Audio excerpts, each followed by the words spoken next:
Merci d'être avec nous sur Radio J. Et on retrouve avec plaisir, comme chaque semaine, Élie Korchia, président du Consistoire central de France, avec nous en studio. Bonjour Élie Korchia. Bonjour. Merci beaucoup d'être avec nous. Alors avant de parler de votre ouvrage coup de cœur de la semaine, parlons d'abord de Yom Rachi. Ça se déroulera, ça approche le 10 juillet, événement organisé par le Consistoire central de France et la maison Rachi de Troyes, autour de l'une des grandes figures du judaïsme français.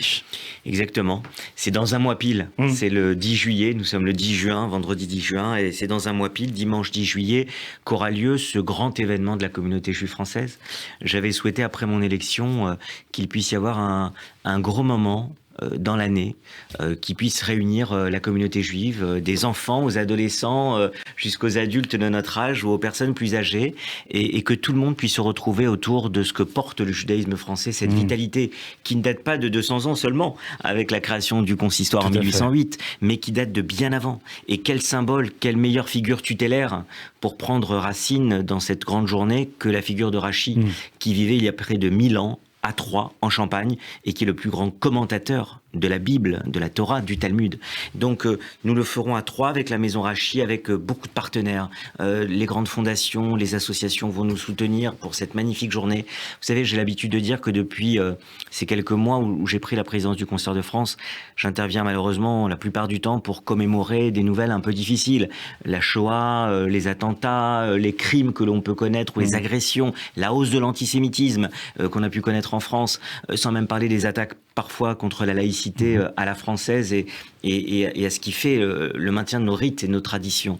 Donc là, il fallait une journée de fête, une journée de joie, avec des conférences, 2 grandes conférences qui auront lieu dans la journée, une en début d'après-midi, une en fin d'après-midi.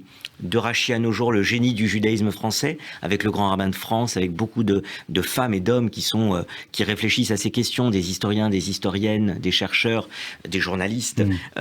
Alexis Lacroix nous fera l'honneur de sa présence l'après-midi pour une 2e conférence qui aura pour thème transmission et partage, l'esprit du judaïsme. Rachel Kahn sera là, des femmes comme Isabelle Cohen, Paul-Henriette Lévy, Gila Clara Kessous participeront aussi. Le rabbin Didier Kassabi présentera les échanges, puisque nous avons le partenariat de France 2 et de l'émission À l'origine, qui donc tirera 2 reportages, 2 émissions spéciales de Yom Rachi. Et puis nous aurons un musée éphémère avec de grands artistes qui vont nous amener leur œuvre, qui seront là. Des artistes tels que Gérard Garouste, immense peintre, Alain Kleinman, Franck Torgeman, le sculpteur, Myriam Sidbon, la sculptrice, ou encore Flavie Petit, qui a fait un magnifique vitrail sur Rachi et qui l'exposera. Et puis un photographe, parce qu'il y a de la peinture, de la sculpture, le vitrail qui sera présent, et la photographie avec David Abitbol, qui a photographié des synagogues dans le monde entier et qui nous exposera des photographies sublimes donc à Yom Rachi. Des activités pour les enfants. Évidemment, tous les enfants pourront s'amuser sur place. Il y aura un espace enfant, nous avons près de 5000 mètres carrés. Et donc, nous aurons donc aussi une librairie éphémère, pour ne rien oublier, avec beaucoup de livres qui seront présentés, des dédicaces, des signatures qui seront là. Donc, des conférences et puis des spectacles, parce qu'il faut du temps pour la joie, pour qu'on se retrouve tous, petits et grands. Tout le monde pourra assister à 2 grands spectacles. Tout ça, c'est offert. Il y a un pass de 5 € pour s'inscrire et tous les spectacles seront offerts. Le temps d'un violon, qui est un magnifique spectacle de Steve Suissa et Cécile Benz, qui sera joué l'après-midi dans la grande salle.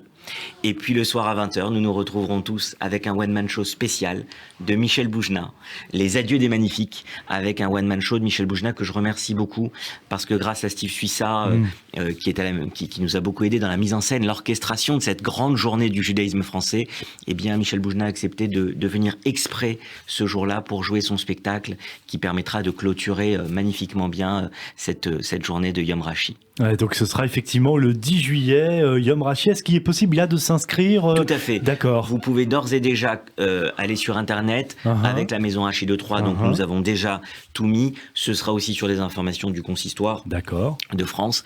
Et évidemment, les inscriptions sont ouvertes. Vous pouvez vous inscrire. Un pass de 5 € gratuit pour les moins de 6 ans.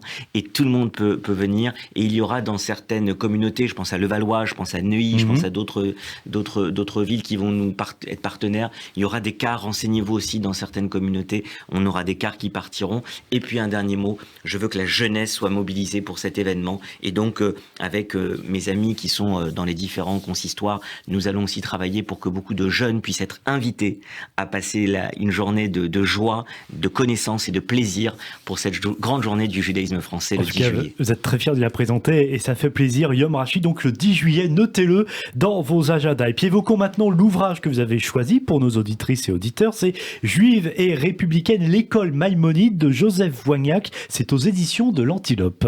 Exactement. C'est un très très bel ouvrage que j'ai beaucoup aimé.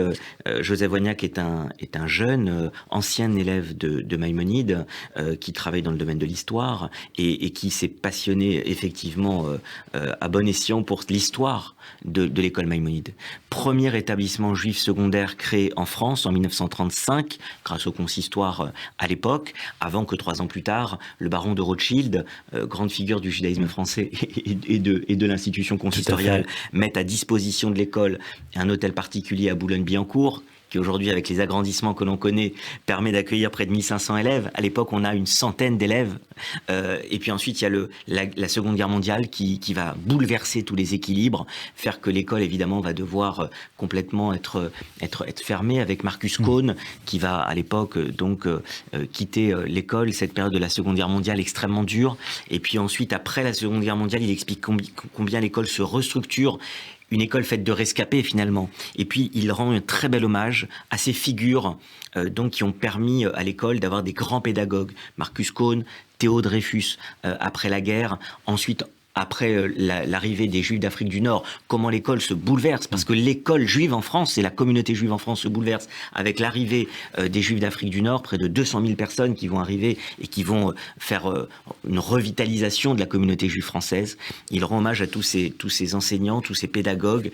J'ai un petit clin d'œil pour Corinne Lafitte, l'actuelle directrice, et mon amie Anne-Marie Boubli qui a été précédente directrice de Maïmonide, et je pense à mon ami Claude Sarfati, aujourd'hui le directeur de cette école, et à tous les enseignants, tous les élèves. C'est une très très très très belle illustration de ce qu'a pu donner l'école juive en France à travers un modèle. Ce modèle qui voulait donner à la culture juive, mais aussi la culture générale, dans cette philosophie juive française que représente l'école Maïmonide. Il y a aujourd'hui beaucoup d'écoles juives. On a 30 000 enfants qui sont en école juive, mais effectivement, ce premier établissement secondaire, ce premier lycée, cette école juive en France de Maïmonide, 87 ans après sa création, c'est très bien de s'y plonger parce qu'on voit à travers son évolution comment la vie juive et la vie des Juifs en France s'est métamorphosée entre la période avant la Seconde Guerre mondiale, la période après la Seconde Guerre mondiale et évidemment la période actuelle. Merci beaucoup Élie Korchia. Donc je le rappelle, cet ouvrage Juive et républicaine, l'école Maïmonide de Joseph Voignac aux éditions de l'Antilope. Shabbat Shalom, Élie Korchia, et à la semaine prochaine.